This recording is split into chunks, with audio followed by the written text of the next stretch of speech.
진리로 주를 예배하자. 주가 우리와 함께 영원히 함께 하시고 마르지 않는 샘물로 우릴 채우시리라. 우리 모두 예배하는 자 되어 온전히 영과 진리로 주를 예배하자. 주가 우리와 함께 영원히 함께 하시고 마르지 않는 샘물로 우릴 채우시리. 우리 모두 예배하는 자 되어 온전히 영과 진리로 주를 예배하자. 주가 우리와 함께 영원히 함께 하시고 마르지 않는 샘물로 우릴 채우시리라. 주가 우리와 함께 영원히 함께 하시고 마르지 않는 샘물로 우릴 채우시리라.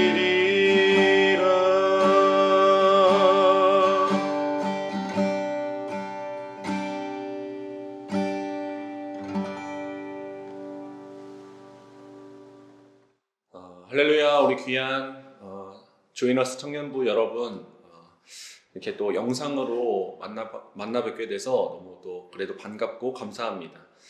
이번 주에 또 교회 내에 또 코로나 상황으로 인해서 우리가 현장에서 만나지 못하고 이번 주는 온라인으로 함께 하게 됐는데요. 다음 주 상황에 대한 것들은 또 오픈 채팅방을 통해 또 연락을 드리겠지만, 계속해서 우리 교회가 좀 안전하고 또 우리 귀한 청년부가 또 주님 안에서 또 은혜롭게 예배 잘 드릴 수 있도록 계속해서 중보해 주시고 함께 해 주시면 감사하겠습니다. 오늘 또 이 온라인으로 예배 드리고 있는데 이 예배 장면을 여러분 캡처를 해 주시든지 좀 사진을 좀 찍어 주셔서 저희 조이너스 오픈 채팅방에 좀 올려 주시면 제가 그것을 통해서 또 여러분이 잘 예배를 드리고 있구나 이런 걸 좀 확인할 수 있을 것 같아요. 잘 드리고 있으시겠지만 그럼에도 좀 같이 좀 도와주시고 동참해 주시면 감사하겠습니다. 오늘 말씀 함께 보겠습니다. 오늘 함께 볼 말씀은 사도행전 27장 21절에서 26절까지의 말씀입니다. 사도행전 27장 21절에서 26절까지의 말씀, 이 말씀 함께 보도록 하겠습니다. 여러 사람이 오래 먹지 못하였음에 바울이 가운데 서서 말하되, 여러분이여 내 말을 듣고 글에 대해서 떠나지 아니하여 이 타격과 손상을 면하였더라면 좋을 뻔하였느니라. 내가 너희를 권하노니 이제는 안심하라. 너희 중 아무도 생명에는 아무런 손상이 없겠고 오직 배뿐이리라. 내가 속한 바 곧 내가 섬기는 하나님의 사자가 어젯밤에 내 곁에 서서 말하되, 바울아 두려워하지 말라. 네가 가이사 앞에 서야 하겠고 또 하나님께서 너와 함께 항해하는 자를 다 내게 주셨다 하였으니, 그러므로 여러분이 안심하라. 나는 내게 말씀하신 그대로 되리라고 하나님을 믿노라. 그런즉 우리가 반드시 한 섬에 걸리리라 하더라. 아멘. 아멘. 오늘 우리 사도행전 27장의 말씀을 통해서 지키고 신뢰하면 간증이 된다라는 제목으로 이렇게 좀 말씀 나누려고 합니다. 인생을 살아가면서 참 좋은 선택만 할 수 있다라면 너무 감사하고 은혜롭겠지만, 사실 그런 선택, 좀 좋은 선택만 할 수 있다면 참 좋겠지만, 그런 좋은 선택보다는 사실 후회할 선택들, 후회할 일들을 더 우리 인생 가운데는 많이 하는 것 같습니다. 여러분 인생을 돌아봤을 때 좀 후회될 만한 일들이 있으신가요? 제 인생에 가장 후회될 만한 일들이 무엇일까 말씀을 준비하면서 좀 곰곰이 생각해봤는데 이렇게 밖으로 내놓기 참 창피할 정도로 내가 그때 그 말은 좀 하지 말걸, 혹은 그때 그 행동은 하지 말걸, 그때 그 일을 내가 도대체 왜 했을까 하는 그런 생각들이 많이 났습니다. 흔히 우리가 이것을 흑역사라고도 하는데요. 저뿐만 아니라 우리 귀한 우리 청년들의 인생 가운데도 이런 흑역사 하나쯤은 다들 가지고 있으실 거라 이렇게 생각합니다. 왜 우리 인생에 이런 흑역사, 후회될 만한 선택이 왜 계속 이렇게 반복되고 남는 것일까? 여러 가지 요인을 우리가 알아볼 수 있겠지만 가장 근본적인 문제를 생각해 보면 우리 인생을 사실 한 치 앞도 볼 수 없기 때문에 이런 후회와 흑역사가 남는 것이 아닐까 하는 생각을 하게 됩니다. 만약에 우리가 우리 앞길을 내다볼 수 있고 우리의 미래를 미리 볼 수 있다라면 이런 흑역사, 후회될 만한 일들은 전혀 없을 것입니다. 왜냐하면 그 전에 싹을 잘라버려서 후회하지 않을 행동들만 하게 될 것입니다. 그래서 가끔은 그냥 상상하기를 좀 한 치 앞을 볼 수 있는 인생이었으면, 좀 내 미래를 좀 내다볼 수 있는 인생이었으면 하는 그런 생각도 들게 되는데요. 사실 그런 일들은 영화나 드라마나 소설 속에서나 가능한 일이지 우리 인생에선 절대 그런 일이 있을 수가 없습니다. 우리 인생은 한 치 앞도 볼 수 없는 그런 삶을 우리는 살아가고 있는 것입니다. 저는 신앙생활을 하면서도 이런 일들이 있다라고 생각을 하는데요. 우리가 믿음의 걸음을 걷다가도 결정적인 순간에, 또 선택을 해야 되는 순간이 우리한테는 분명히 다가오게 됩니다. 그 순간에, 그 선택의 순간에, 그 결정의 순간에 우리가 무엇을 선택하고 무엇을 따르느냐에 따라서 우리의 신앙이 성장하기도 하지만 잘못된 선택으로 좀 나락에 빠지는, 정말 좌절에 빠지는 그런 선택을 할 때도 있습니다. 신앙생활도 한 치 앞을 볼 수 없는 건 마찬가지이기 때문에 우리는 늘 이 선택의 기로에서, 신앙의 선택의 기로에서, 믿음의 걸음의 그 갈림길 선택의 기로에서 늘 고민하고 어려움을 겪게 되는데요. 그렇다면 이 믿음의 선택의 기로, 믿음의 걸음을 가는 그 과정 가운데에서 어떻게 하면 하나님의 뜻을 따라 성장의 길로, 좀 더 좋은 길로, 좋은 뜻으로 우리가 나아갈 수 있게 되는 것일까? 오늘 본문을 통해서 어떻게 하면 하나님의 뜻을 따라 좋은 선택, 하나님 원하시는 그 선택을 할 수 있을지에 대해서 오늘 말씀을 통해 함께 좀 보려고 합니다. 오늘 말씀 가운데 보면 어떻게 하면 하나님의 뜻을 따라 나아갈 수 있는 것일까? 오늘 말씀의 본문을 보면요, 오늘 본문은 이 사도 바울이 복음을 전하기 위해서 죄인의 신분으로 로마로 가던 중에 만난 폭풍 속에 있는 한 장면을 보여주고 있는 내용이 오늘 사도행전 27장의 주된 내용입니다. 사도행전 27장의 내용을 이렇게 보면 로마 군사들이 바울과 죄인들을 태운 그 배를 몰고 이제 재판을 위해서 로마로 향하고 있는 그런 장면인데요. 이 로마 군사들, 또 백부장을 필두로 로마 군사들이 이 죄인들을 태우고 로마로 가는 그 계절이 그 월수로 따지면 11월, 이르면 11월, 늦게는 한 3월 사이였다고 이야기를 합니다. 그런데 우리가 이제 배를 타고 그 로마로 가는 상황에 있는데 이 시기, 11월에서 3월 이 시기가 지중해상에 돌풍이 가장 많이 부는 그런 때였기 때문에 일반적으로는 그때 항해를 하지 않는 것이 기본 상식이었다라고 이야기를 합니다. 그래서 이 바울이 탄 배도 이 기간, 이 로마로 호송되는 과정이긴 하지만 그래도 이 폭풍이 있는 그런 상황이 있기 때문에 잠시 멈췄다가, 항구에 잠깐 멈춰 있다가 이 시기가 지나면 이제 출발을 했어야 했는데 당시 죄인을 이송하는 그 대장이라고 할 수 있는 백부장이 좀 마음이 급했는지 또 어떤 마음이었는지는 잘 모르겠지만 지금 당장 떠나야 된다라고 주장하고 그렇게 끌고 가고 있습니다. 그런 백부장의 마음에 바울이 이렇게 좀 말리는 장면이 나오는데요. 27장 10절에는 이렇게 이야기를 하고 있습니다. 말하되 여러분이여, 내가 보니 이번 항해가 화물과 배만 아니라 우리 생명에도 타격과 많은 손해를 끼치리라 하되. 어쩌면 일반적으로 항해하기 위험한 시기에 지금 항해하면 안 됩니다 라고 말하는 것은 좀 상식적이고 좀 당연한 이야기라고도 할 수 있습니다. 바울은 이 백부장에게 우리가 뭐 지금 죄인된 신분으로 호송되는 입장이지만 그래도 이 시기에 항해라는 건 좀 위험하니 우리가 그래도 여기에 잠깐 머물러 있다 가자, 이 이야기를 한 것인데, 이런 바울의 요구, 이런 바울의 권면에 백부장은 이렇게 반응을 하는데요. 이어서 11절 말씀은 이렇게 이야기합니다. 백부장이 선장과 선주의 말을 바울의 말보다 더 믿더라. 네, 백부장이 선장과 선주의 말을 바울의 말보다 더 믿더라. 저는 여기에 좀 일반적이고 당연한 듯한 이 세상의 모습이, 세상 사람들 혹은 세상의 규칙들, 세상의 법칙들이 이 11절에 다 담겨져 있다라고 생각이 듭니다. 말씀을 보면, 11절 말씀을 다시 보면 백부장은 선장과 선주의 말을 더 믿었더라 라고 이야기를 합니다. 이 말이 무엇을 의미하는 것이냐면, 선장과 선주가 백부장의 의지가 아니라 그 배를 항해하는 선장과 선주가 지금 항해가 가능하다라고 이야기를 했다라는 것입니다. 앞서 이야기했듯이 당시 이 계절은 항해가 가능한 계절이 아니었습니다. 폭풍우가 많이 보는, 돌풍이 많이 부는 그런 계절이었기 때문에 항해를 해서는 안 되는 것이 일반 상식적이었다라는 것입니다. 그런데 왜 여기서 지금 선장과 선주는 항해 가능하다라고 이야기를 한 것일까?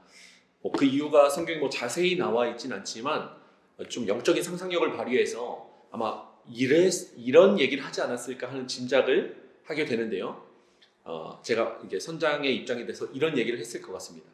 지금 바다 상황은 좋지 않지만, 물론 돌풍이 많이 부는 그런 상황이지만, 내가 가지고 있는 바다에 대한 지식과 경험을 비추어 볼 때 이 정도쯤은 지나갈 수 있어요. 이 정도쯤은 지나갈 수 있습니다 라고 생각하고 백부장에게 그렇게 이야기하지 않았을까 하는 생각을 하게 됩니다. 저는 이것이 앞날을 알지 못하는 세상의 모습이라고 생각을 하는데요. 내가 가지고 있는 지식과 이 경험을 기반으로 선택하는 교만의 모습입니다.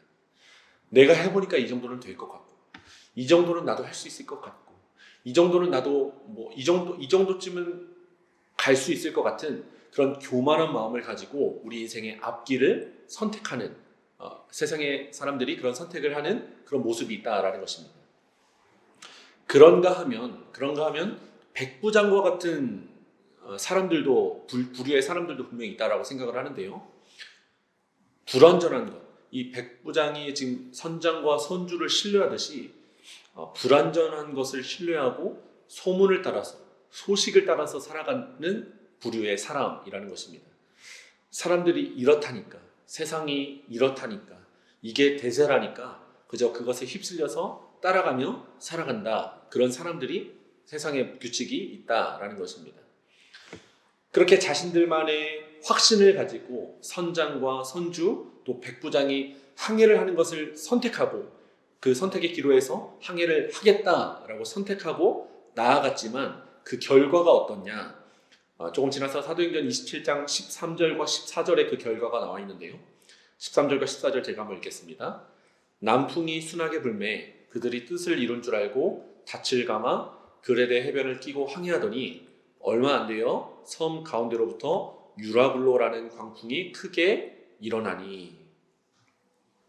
그렇게 확신을 가지고 떠났지만 얼마 안 돼서, 얼마 멀리 가지 않아서 유라굴로라는 광풍을 의미하는데요. 유라굴로라는 광풍을 만나서 배가 휘청거리기 시작했다라는 폭풍우를 만나게 된 것입니다. 아마 그 폭풍 속에 그 배는 아마 혼비백산의 상태였을 것입니다. 뿐만 아니라 폭풍 가운데 겨우 잠깐의 그 폭풍의 위기는 지났을지라도 또 다른 문제가 이 배에 있었는데 17절 말씀입니다. 끌어올리고 줄을 가지고 선체를 둘러감고 스르디스에 걸릴까 두려워하여 연장을 내리고 그냥 쫓겨 가더니. 이 스르디스라는 것은 모래톱을 의미하는데요. 바다에 박혀있는 정말 큰 그 돌덩이 정도로 생각하면 좀 이해가 쉬우실 것 같습니다. 그래서 당시에 배들은 이 스르디스, 이 모래톱에 걸리면 배가 파손되고 그 배가 전복되기 때문에 이 스르디스에 걸리지 않으려고 최대한 조심조심 항해를 하고 그 배의 길을 따라 나아갔는데요. 지금 바울이 탄 배는 이 유라굴로의 폭풍 때문에 이 배를 제어하지도 못하는 상황 속에서 이런 스르디스 이 모래톱까지 만나서 완전히 배가 파손될까 하는 그런 두려움에 혼비백산한 그 마음과 두려운 마음이 가득한 그 배 안의 상황을 지금 보여주고 있는 것입니다. 제가 말씀을 묵상하면서 어쩌면 우리의 인생이 딱 이렇지 않을까 하는 생각을 하게 됐습니다. 한치 앞을 보지 못하는 우리의 인생의 선택의 기로에서 한 번의 잘못된 선택으로 어떤 교만함과 세상의 이치를 따른 그런 선택으로 말미암아 유라굴로와 같은 광풍을 만날 때도 있고 또 그런 말미암아 스르디스에 걸릴까 하는 두려운 삶을 살아가는 그런 인생이 우리 삶 가운데 또 세상 가운데 있지는 않는지 우리는 돌아볼 필요가 있다라는 것입니다. 그렇다면 이런 인생의 모습 가운데 그리스도인인 우리는 어떻게 이런 폭풍과 같은 또 모래톱과 같은 참 어려운 상황에 있는 이 세상 가운데 어떻게 하면 그리스도인으로서 조금 더 바르고 조금 더 하나님 원하시는 길로 나아갈 수 있는 것일까? 다시 본문으로 돌아와서 바울은 이런 상황 속에서 어떻게 행동했는지를 통해서 우리가 그것을 좀 찾아보려고 합니다. 우리 본문 22절, 함께 읽은 22절의 말씀 함께 보겠습니다. 내가 너희를 권하노니 이제는 안심하라. 너희 중 아무도 생명에는 아무런 손상이 없겠고 오직 배뿐이니라. 아멘. 우리가 읽진 않았지만 그 사도행전 27장 20절의 말씀을 보면 그 유라굴로를 만나고 또 스르디스를 만나니까 두려워하는 그 잘못된 선택으로 이 위기를 맞이한 사람들이 어떤 상태였는지 어떤 모습이었는지를 20절에는 이렇게 설명을 하는데요. 구원의 여망마저 없어졌더라. 구원의 여망마저 없어졌더라 라고 이야기를 합니다. 쉽게 얘기하면 그 배 안에 있는 사람들이 어떤 이야기를 했냐면 이제 다 끝났어. 이제 우린 망했어. 우리 이제 다 죽게 될 거야 하면서 완전히 자기 인생을 포기하고 놔버리는 그런 상태가 지금 배 안에 있었다라고 이야기를 하고 있는 것입니다. 그런데 우리가 방금 읽은 22절의 말씀을 보면 바울은 이 배의 구원의 여망마저 사라진 이 사람들과는 달리 마치 다른 곳에 있는 사람처럼 희망적이고 좀 긍정적인 메시지를 전달하고 있습니다. 바울은 어떻게 그렇게 긍정적인 메시지, 이런 절망 가운데서도 희망적인 메시지를 가지고 선포하고 품을 수 있었을까? 그 비밀이 23절에서 25절까지 우리 함께 읽은 말씀에 있는데 이 말씀 함께 보겠습니다. 23절입니다. 내가 속한 바 곧 내가 섬기는 하나님의 사자가 어젯밤에 내 곁에 서서 말하되 바울아 두려워하지 말라. 네가 가이사 앞에 서야 하겠고 또 하나님께서 너와 함께 항해하는 자를 다 내게 주셨다 하였으니 그러므로 여러분이 안심하라. 나는 내게 말씀하신 그대로 되리라고 하나님을 믿노라. 아멘.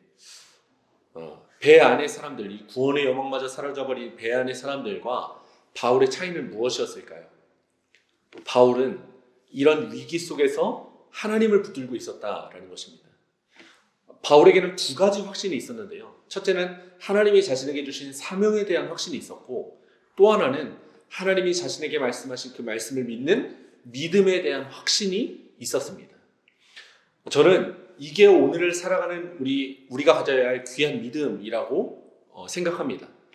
나의 생각과 어떤 나의 생각을 의지하고 또 세상의 법칙을 따라가면 실패와 실망과 낙심과 구원의 여망마저 사라지는 그런 어려움을 겪게 되지만 하나님의 사명을 붙들고 또 하나님의 말씀을 신뢰하며 나아갈 때 나에게 닥친 위기 속에서도 또 은혜를 구할 수 있고 또 그것이 결국 내 인생 최고의 간증이 되는 반전의 역사가 우리 삶 가운데 일어나게 되는 것입니다. 저는 우리 귀한 사랑하는 청년 모두가 이 비밀을 좀 기억한 채 예배하기를 진심으로 소망합니다. 만약에 바울도 이 고난 속에서 지금 유라굴로 스르디스 닥친 건 똑같은데 바울도 이 사람들과 마찬가지로 구원의 여망마저 잃어버리고 하나님의 사명을 잃어버리고 하나님이 자신에게 주신 그 말씀도 잃어버린 채 똑같이 낙심하고 좌절하고 절망했더라면 아마 정말로 그 배 안은 최악의 상황으로 벌어졌을지도 모르겠습니다. 심지어 어떻게 해서 하나님이 살려주신다 해도 바울 자신에게 하나님의 사명을 쫓는다고 하고 하나님을 믿는다고 하는 이 바울이 그런 고난 속에서 좌절했던 자신의 모습을 보면서 더 심한 낙심, 아마 폭풍을 맞이한 그 고난보다 더한 영적인 고난이 바울에게 임하지 않았을까 하는 그런 생각도 하게 됩니다. 오늘 우리 귀한 사랑하는 청년 모두가 폭풍과도 같은 이 세상 속에서 무엇을 선택해야 옳은 길인지 모를 이 세상 속에서 하나님의 말씀을 지키고 하나님의 말씀을 신뢰함으로써 하나님이 인도하시는 그 길로 담대히 한 걸음 나아갈 수 있는, 그래서 세상은 절망적이고 어렵다고 또 너는 망했다고 구원의 여망마저 사라지게 만들지라도 나는 나에게 구원의 소망을 주시는 그 하나님을 믿노라 라는 이 믿음의 선포로 하나님을 신뢰하고 의지함으로써 이 고난이 간증이 되는 귀한 은혜가 있기를 예수님의 이름으로 소망합니다. 저는 대학생 때 찬양 동아리를 섬겼습니다. 학교 채플 때 예배 인도도 하고 또 자체적으로 예배도 드리는 그런 찬양 동아리였는데요. 찬양 동아리에게 있어서 가장 중요한 게 무엇일까요? 뭐 여러 가지가 있을 수 있지만 저에게 묻는다면 그 악기가 아닐까 하고 이렇게 생각을 하게 됩니다. 이 악기가 누가 사주는 게 아니라 동아리 회원들의 회비를 이렇게 모아서 차곡차곡 모아서 이렇게 악기를 사고 또 수리도 하고 뭐 그런 모습이 동아리 안에 있는데요. 이게 단번에 누가 이렇게, 사실 학생 때 누가 큰 돈이 있겠습니까? 단번에 이 악기를 사는 게 아니라 이렇게 조금씩 모아서 몇 년에 걸쳐서 이렇게 악기를 사고 또 수리하고, 그렇기 때문에 찬양 동아리에 있어서 이 악기는 되게 귀하고 소중하게 다뤄야 할 물품 중에 하나였습니다. 그렇게 귀한 악기인데 하루는 이 예배를 드리기 위해서 이렇게 악기를 하나씩 꺼내는데 악기 중에서도 가장 중요하다라고도 할 수 있는 메인 건반이 없어진 겁니다. 동아리방 안에 있어야 되는데 그 메인 건반이 사라지게 된 겁니다. 사실 그 건반을 산 지 또 한 달밖에 되지 않았는데 이 건반을 아무리 찾아도 이 건반이 나오지가 않는 겁니다. 그런 상황 속에서 이제 제가 당시 동아리 임원이었는데 동아리 임원들이 이렇게 모였는데 이 건반이 없어지니까 되게 당황스럽기도 하고, 한편으로는 산지 한 달밖에 안 됐는데 하면서 낙심되기도 하고, 또 어떤 친구는 분노하기도 하고 이게 왜 없어졌냐고 화를 내기도 하고 하면서 되게 참 힘든 마음들을 이렇게 서로 이렇게 품게 되었는데, 제가 그 상황을 저도 그 상황 속에서 참 좀 어려운 마음이 있었지만 문득 이런 생각을 좀 하게 됐습니다. 지금 우리가 이제 예배를 앞두고 있는데, 하나님을 예배하겠다고 우리가 모여서 예배를 앞두고 있는데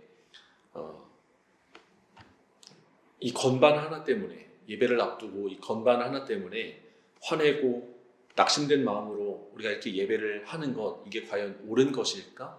이런 생각을 좀 하게 됐습니다. 하나님이 우리가 이런 분한 마음을 가지고 예배하기를 원하실까? 이런 생각을 문득 하게 됐습니다. 그래서 제 마음을 좀 나누기를, 우리가 지금 화도 나고 낙심도 되지만 그렇다고 해서 하나님께 드리는 예배마저 우리가 망가뜨리지는 않았으면 좋겠다라고 이렇게 마음을 좀 나눴습니다. 비록 그 건반이 참 고가였고 제가 뭐 책임질 수 있는 것도 아니었긴 하지만 그럼에도 그 건반은 다시 살 수 있지만 우리가 분한 마음으로 예배를 드린다면 건반을 잃어버린 것보다 더한 낙심, 더한 영적인 침체가 우리 안에 올 것 같다라는 그런 마음을 나눴고, 또 임원들이 같이 공감해서 그 마음을 좀 털어버리고 함께 예배를 드리게 됐습니다. 감사하게도 예배 시작 전에 이 건반을 찾을 수가 있었는데요.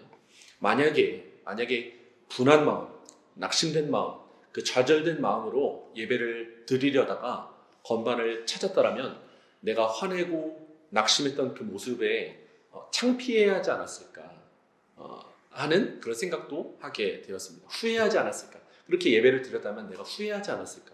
또 영적인 침체에 더 빠지지 않았을까 하는 그런 생각을 하게 됐습니다. 저는 이 청년 예배도 비슷한 마음을 지금 가지고 있습니다.